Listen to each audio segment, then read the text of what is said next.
Fala galera, mais um dia para o nosso devocional diário. Vamos começar a meditar em Mateus capítulo 19. Eu sou André Maldonado e o AB7 é uma produção do JC na Veia.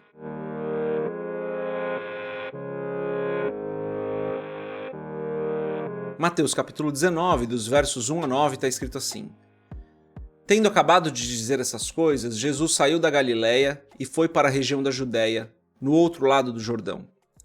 Grandes multidões o seguiam e ele as curou ali. Alguns fariseus aproximaram-se dele para pô-lo à prova e perguntaram-lhe: É permitido ao homem divorciar-se de sua mulher por qualquer motivo? Ele respondeu: Vocês não leram que no princípio o Criador os fez homem e mulher? E disse: Por essa razão o homem deixará pai e mãe e se unirá à sua mulher e os dois se tornarão uma só carne? Assim, eles já não são dois, mas sim uma só carne. Portanto, o que Deus uniu ninguém separe. Perguntaram eles: Então por que Moisés mandou dar uma certidão de divórcio à mulher e mandá-la embora? Jesus respondeu: Moisés lhes permitiu divorciar-se de suas mulheres por causa da dureza de coração de vocês. Mas não foi assim desde o princípio. Eu lhes digo que todo aquele que se divorciar de sua mulher, exceto por imoralidade sexual, e se casar com outra mulher, estará cometendo adultério. Até aqui, até o versículo 9. Vamos fechar os nossos olhos, curvar nossa cabeça e fazer uma oração. Pai, Tu és bom, Tu és santo, Tu és o nosso grande Deus, o nosso maravilhoso Senhor. Não há outro, Pai.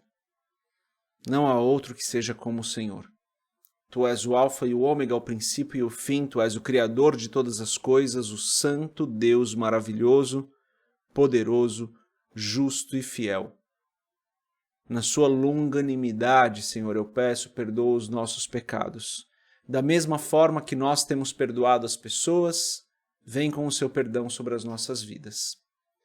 Eu te agradeço por mais esse dia, te agradeço pela tua graça, pelo teu amor. Te agradeço porque o Senhor está conosco, nos ensinando a tua palavra, porque o Senhor está conosco, nos acompanhando, nos abençoando, nos livrando de todo mal. O Senhor nos abençoa de uma forma que nós nem podemos explicar, nem podemos entender. Em todo o tempo o Senhor é bom conosco. Eu peço em nome de Jesus que o Senhor nos abençoe hoje, nos guarde, nos proteja, nos guie nos teus caminhos, nos livre de todo mal e não nos deixe cair em tentação. Que a tua provisão esteja sobre as nossas vidas de maneira abundante, Senhor, de maneira que nada falte. E, se possível, Pai, que sobre para que nós possamos abençoar outras pessoas. O Senhor é o nosso Deus verdadeiro e não há outro, Pai. Eu peço ainda pelos familiares aqui representados, por cada família representada, por cada pessoa que está nos acompanhando, que o Senhor abençoe essas famílias com o foco naqueles que ainda não aceitaram a Jesus como Senhor e Salvador. Que o Senhor os encontre, que essas pessoas sejam alcançadas pela tua misericórdia, Senhor, pela tua graça. Se arrependam dos seus pecados e entreguem as suas vidas a Jesus. Olha para cada um dos nossos familiares, Pai, que ainda está perdido. E eu peço, Senhor, que o Senhor os traga para a tua verdade. Em nome de Jesus. Amém. Se você ainda não é inscrito no nosso canal, se inscreve, compartilha o AB7 com outras pessoas. Se você quiser comprar o livro Muito Além de um Pai, www.jcnaveia.com.br. Ajuda a gente aí a chegar nos 100 mil inscritos esse ano. Compartilha com seus amigos, pede para outras pessoas se inscreverem no canal, tá bom? Vou pedir isso por alguns dias para que todo mundo ouça. Vamos lá. Lemos aqui, começamos a ler Mateus 19, dos versos 1 a 9. Jesus, aqui ele sai, né? No versículo 1 diz isso, né? Ele sai então da Galiléia e vai para a Judéia, para a região da Judéia. Aqui ele já se encaminhando para os seus dias finais, onde ele seria preso, onde ele seria crucificado. Já se encaminhando para os dias finais, ele só vai voltar para a Galiléia agora, depois que ele ressuscitar. Então, é sua última visita ali à Galiléia antes da sua ressurreição. As pessoas o seguem, ele cura as pessoas, então os fariseus novamente tentam pegar Jesus numa palavra. Então eles perguntam, é permitido ao homem divorciar-se de sua mulher por qualquer motivo? Isso no verso 3. E daí Jesus começa a falar sobre o princípio. Fala, vocês não leram no princípio que Deus fez homem e mulher e eles se unem e formam uma só carne? Então o que Deus uniu, não separe o homem. Eles formam uma só carne. O ponto aqui é, os fariseus queriam pegar Jesus em alguma palavra que ele fosse contra Moisés para que pudessem condená-lo, tá? Esse é um dos objetivos deles aqui. Esse é o objetivo deles. Um dos objetivos do texto é mostrar isso, né? Os fariseus novamente tentando pegar Jesus em alguma palavra que pudesse levar Jesus à condenação, tá? Então esse é um ponto que a gente precisa guardar aqui. Os fariseus sempre tentando provar que Jesus estava errado. Jesus sabiamente sai da situação e aí a gente tem um aprendizado para as nossas vidas. Jesus diz: o que uniu Deus não separe o homem. Quando nós nos casamos, nós nos tornamos uma só carne. Tem um ponto interessante nesse texto aqui, que está escrito ali no versículo 9, né? Eu lhes digo que todo aquele que se divorciar de sua mulher, vírgula, exceto por imoralidade sexual, vírgula, e se casar com outra mulher está cometendo adultério. Só Mateus tem esse adendo da imoralidade sexual. Lucas e Marcos não têm essa frase de Jesus. Então, em Lucas e Marcos, a frase fica mais ou menos assim. Eu lhes digo que todo aquele que se divorciar de sua mulher e se casar com outra mulher estará cometendo adultério. Aqui é importante a gente entender o contexto histórico, né?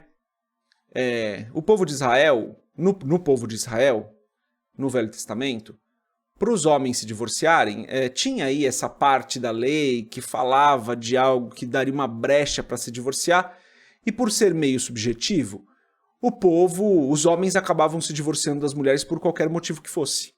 A mulher não tinha esse direito, mas o homem podia dar a voz de divórcio ali, né, por qualquer motivo que fosse. Eles acabavam usando a lei a favor deles, né? Uma maneira muito comum do povo de Israel distorcer a lei era essa, né? Os fariseus fizeram muito isso e Jesus condenou-os repetidamente por isso. Eles distorcendo a lei em favor deles.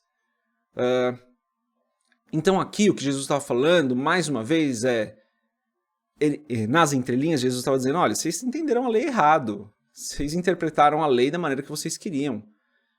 Porque eles perguntam, né?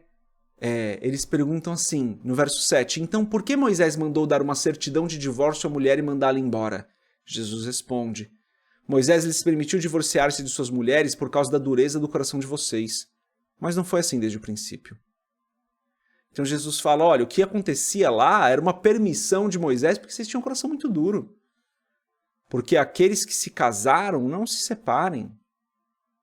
E aqui, gente, é importante a gente entender esse texto no contexto de Jesus ali com os fariseus, que a gente entendeu, né? Jesus falando para os fariseus, vocês não vão me pegar numa palavra contra Moisés, eu vou explicar por que Moisés deixou que vocês fizessem isso. Entender isso no contexto do Velho Testamento e como essa lei era usada pelo povo de Israel de maneira incorreta, de maneira que o homem tivesse um domínio ali sobre a situação, de maneira incorreta. Então a lei de Moisés, usada de maneira incorreta por conta da dureza do coração das pessoas, ainda tinha alguma liberdade. Jesus vem e fala, olha, vocês estão incorretos, vocês estão entendendo errado, aquilo que Deus uniu não separe o homem, o casamento é para sempre. É importante a gente entender esse texto também à luz da nossa realidade, né? E eu não estou querendo aqui mudar a palavra. Mas é claro que, em alguns casos, sim, o divórcio é um caminho, na minha opinião. Eu vou dar casos onde dificilmente alguém vai discordar de mim. Vamos supor que é uma mulher que apanha do marido. Certamente Deus não quer que a mulher apanhe do marido. Esse marido que bate na mulher, e que infelizmente ainda temos muitos casos desses, ele precisa ir preso. Ele precisa ser levado à lei dos homens e ele precisa ser preso.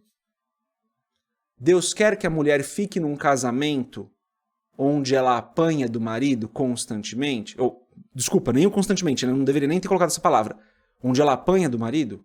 É claro que não. É claro que não. Esse homem precisa ser levado à justiça. O inverso também é verdadeiro, apesar de não ser tão comum, também é verdadeiro. A mulher bate no marido, o marido apanha da mulher, essa mulher precisa ser levada à justiça dos homens. Então é importante que a gente entenda, eu não estou falando de mudar a Bíblia, não é isso, mas que a gente entenda à luz da nossa realidade que em alguns casos o casal não pode mais estar junto. Então a gente tem que tomar muito cuidado, pessoal, ao interpretar essa palavra aqui e ser extremamente literal, tá? Talvez pela dureza dos nossos corações, alguns casos ainda sejam permitidos. E por que eu digo pela dureza dos nossos corações? Porque a gente não pode abusar das pessoas com quem a gente se casa. Aqui eu tô falando tanto do homem para a mulher quanto da mulher para o homem. A gente não pode abusar dessas pessoas. Como a gente não entende a palavra e algumas pessoas acabam cometendo esses abusos, então o nosso coração é muito endurecido. E talvez, em alguns casos, o divórcio seja o caminho, sabe? Não é o que Deus planejou. Deus planejou o casamento para ser eterno, para ser para sempre. Mas o coração de algumas pessoas é tão duro, que elas abusam umas das outras. E daí, nesse caso, a nossa situação talvez seja tão ruim, que Moisés talvez permitisse que alguns se separassem aqui na nossa realidade. Mas vamos lá, estou aqui colocando a minha opinião, você pode discordar de mim. Isso aqui não é algo que está na Bíblia, o que eu estou falando aqui não está na Bíblia, né, sobre o divórcio. O que está na Bíblia é: o que uniu Deus não separe o homem, mas isso era permitido no Velho Testamento por conta da dureza do coração do povo de Israel. Aí avalia como que a gente aplica isso nas nossas vidas hoje. Eu creio que o casamento é para sempre, eu creio que todo casamento deveria ser para sempre, eu creio que esse é o plano de Deus e é o que eu entendo ao ler a palavra. Ao mesmo tempo, vejo que alguns infelizes excessos acontecem, e quando eles acontecem, eu creio que nós devemos preservar a vítima. É isso. Texto complicado, né, pessoal, de aplicar hoje em dia, com tantos abusos aí de homens em relação a mulheres, e às vezes até de mulheres em relação a homens. Então, texto complicado da gente interpretar hoje em dia. Eu gostaria de ouvir a sua opinião em relação a isso. Mas, por fim, se você é casado ou casada, que Deus abençoe o seu casamento. Que o Senhor cubra o seu lar com a sua graça, com a sua bênção, com a sua provisão e com a sua paz. Que o seu casamento esteja fundamentado na palavra de Deus. Que o seu coração e o coração do seu cônjuge estejam convertidos ao Senhor todos os dias, para que o Senhor seja o fundamento e a base do seu relacionamento. E se você ainda não é casado ou casada, pega essa palavra para você, para o seu casamento. Deus abençoe a sua vida. A gente se vê amanhã, se Deus quiser. Paz.